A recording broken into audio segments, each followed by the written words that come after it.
Bonjour, je suis Laurence Bourgeon, éditrice aux éditions Cambourakis. Je vais vous présenter le nouveau roman de Wendy Delorme, qui est le troisième qu'on publie dans la collection Sorcières, érigée par Isabelle Cambourakis. Il s'agit d'un grand roman pour lequel Wendy s'est vraiment documentée pendant plus d'1 an, à la fois en consultant les archives de Lyon, où elle habite, et en rencontrant énormément de militants écologistes et très concernés par l'avenir de l'eau et le changement climatique. Dans ce roman, elle a un alter ego en fait qui lui ressemble énormément, qui partage les mêmes préoccupations, à tel point qu'elle est réellement habitée par des entités à laquelle elle donne vie et qui prennent la parole dans sa tête. Aussi bien la mer, le ruisselet, le ruisseau, toutes ces entités aquatiques qui s'animent, qui débattent et qu'elle va finir par charger d'écrire une sorte de fiction d'anticipation qui se passera en 2050 et qui va lui permettre, elle, justement, de se projeter un peu dans cet avenir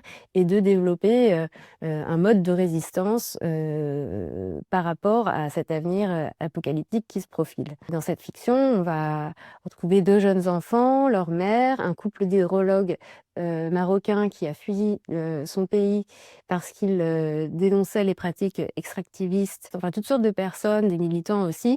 Tous vivent dans une zone Natura 2000 dans laquelle ils n'ont en principe pas le droit d'habiter puisque l'accès à l'eau en 2050 est limité et uniquement réservé aux grandes industries locales. Donc tous œuvrent ensemble pour débloquer cet accès à l'eau et cultivent un esprit de résistance. Ce roman, c'est vraiment un roman très ambitieux dans la mesure où elle nous emmène, voilà, comme elle sait faire, entre 2 époques.